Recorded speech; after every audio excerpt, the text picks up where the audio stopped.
Hello my dear students, welcome to Digital ventures.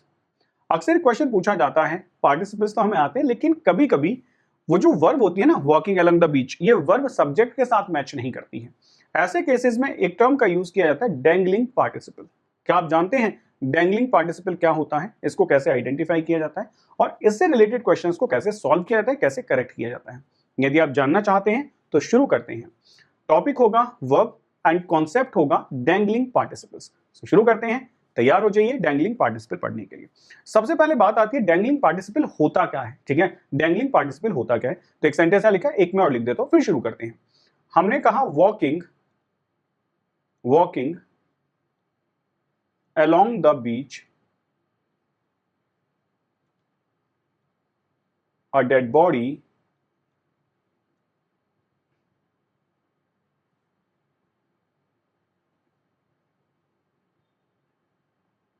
was seen by me।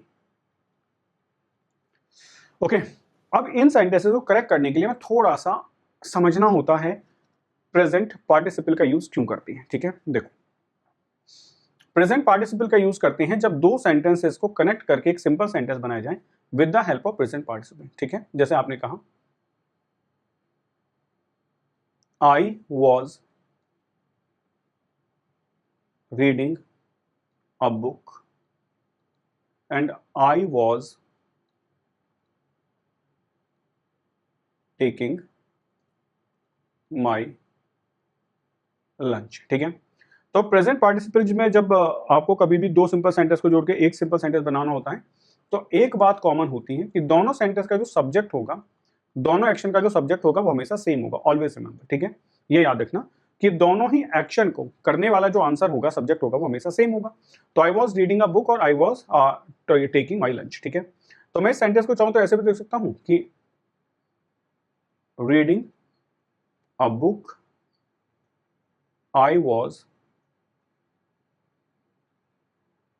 Taking my lunch. मैं चाहूं तो मैं इसको ऐसे भी लिख सकता हूं,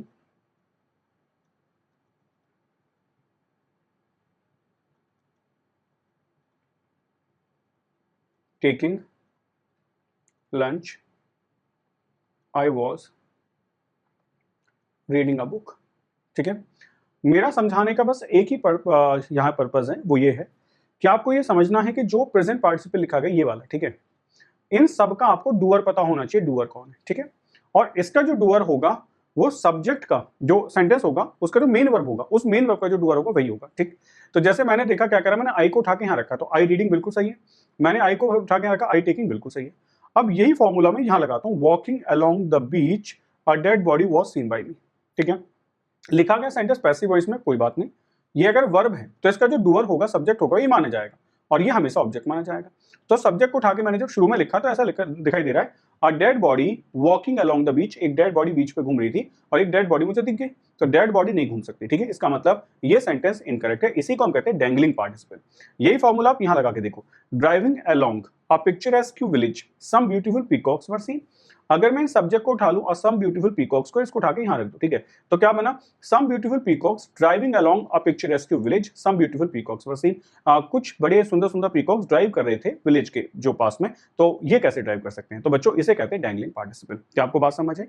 तो कैसे पहचानते हैं डैंगलिंग पार्टिसिपल? कि आपकी जो सेंटेंस शुरू होगी वो पार्टिसिपल से शुरू होगी, प्रेजेंट पार्टिसिपल से, ठीक है, पास्ट पार्टिसिपल से, और जब वो पार्टिसिपल से शुरू होगी तो उसका जो एक्शन होगा, मतलब उसका जो डूअर होगा, वो वही डूअर होगा जो मेन वर्ब का डूअर होगा। ठीक है, यानी कि दोनों का डूअर सेम होना चाहिए। अब आप जितने भी सेंटेंस देखेंगे वहां से आपको इसका आइडिया बहुत क्लियर लगने वाला है। तो अब देखो, ये सेंटेंस हमने लिखा है, तो इसको अगर हम देखें, dangling participle occurs when present or past participle is not clearly or logically related to the noun or pronoun, it is intended to modify a sentence, it creates an awkward meaning। इसका बड़ा awkward meaning होता है। जैसे strictly speaking this sentence means that it is peacocks that are driving along a picturesque village। यानी कि सुनने में बड़ा awkward लगेगा, बट अगर मैं स्ट्रिक्टली बात करूं तो सच में सेंटेंस में यही कहा गया कि जो पीकॉक्स हैं वो ड्राइव कर रहे हैं। ठीक है, which is not what the writer intend to say, the sentence needs to be reworded to clarify the correct meaning। ठीक है, और करेक्ट द मीनिंग, तो इसका मतलब ये सेंटेंस बिल्कुल गलत लिखा गया है। यही होता है आपका डैंगलिंग पार्टिसिपल। अब मैं आपको कुछ ऐसे एग्जांपल्स दिखाता हूं, देखो, driving along a picturesque village, some beautiful peacock were seen, ये सेंटेंस गलत है। आप लिख सकते हो while I was driving along the picturesque village. अब बच्चे कहते हैं आई कहां से आ गया? ठीक है, अंडरस्टूड है बेटा? कोई तो घूम रहा होगा ना, आप यहाँ आई लगा लो, आप समबडी वाज ड्राइविंग लगा लो, आप यहाँ पर दे लगा सकते हो, कुछ भी, मतलब इट डिपेंड्स ऑन यू। ये कुछ भी गलत नहीं है, हमें नहीं कहा गया कि कौन सा सब्जेक्ट होगा, हमें सिर्फ इतना बताना है कि इस सेंटेंस में जो डूअर है वो कौन है बेटा, वो मिसिंग है, डूअर मिसिंग है, और यहां हमने अपने पास से डूअर लगा दिया। So no one is going to find this one कि डूअर यही क्यों लगाया, कोई भी लगा सकते हो, ठीक है। Driving along a picturesque village I saw some beautiful peacocks, आप इसको ऐसे भी लिख सकते हैं, driving along a picturesque village, इसको सेम रहने दो, इसको कहते हो आई सॉ। अब आई कौन हो गया, आई यहाँ डूअर बन गया, ठीक है। अब इस डूअर को उठा के यहाँ रख दो तो समझ आ गया, I driving along a picturesque village, मैं ड्राइव कर रहा था, मुझे मिल गया। Walking along the beach a dead body was seen by me, while I was walking along the beach a dead body was seen by me, या तो ऐसे लिखो मैं घूम रहा था, या walking along the beach I saw a dead body, आप ऐसे भी इसको लिख सकते हैं, both are the correct ways. Born in summer his mother did not need warm clothes for him, born in mother his mother, अभी subject कौन है, हिज मदर, इसका मतलब ऐसा लग रहा है कि जैसे उसकी मदर पैदा हुई है समर में, ठीक है। आप कहेंगे गलत है, as he was born in the summer his mother did not need warm clothes for him, ठीक है। Having finished my dinner the television was turned on, ठीक है, तो गलत हो गया, having finished my dinner I turned on my television, television ऐसे थोड़ी होगा कि टेलीविजन ने डिनर खत्म किया और एकदम से ऑन हो गया, ठीक। तो ये कह रहा था बच्चों डैंगलिंग पार्टिसिपल, आपको फाइंड आउट क्या करना है, जो भी पार्टिसिपल आप यूज कर रहे हैं सेंटेंस के स्टार्टिंग में, जो भी आप पार्टिसिपल यूज कर रहे हैं उस पार्टिसिपल का आपको डूअर फाइंड आउट करना है। और कोई पूछे कि डूअर कौन होगा, तो डूअर कौन होगा, मेन वर्ब का जो डूअर होगा, मेन वर्ब का जो डूअर होगा, मेन वर्ब का जो डूअर होगा वही पार्टिसिपल का भी डूअर होगा, वही पार्टिसिपल का भी डूअर होगा। आप इसको नोट कर सकते हैं, बस इतनी सी बात आपको याद रखनी है, आपको डैंगलिंग पार्टिसिपल में कभी भी प्रॉब्लम नहीं आएगी। तो ये था बच्चों आपका डैंगलिंग पार्टिसिपल। आई होप सबको बहुत बढ़िया समझ आया होगा।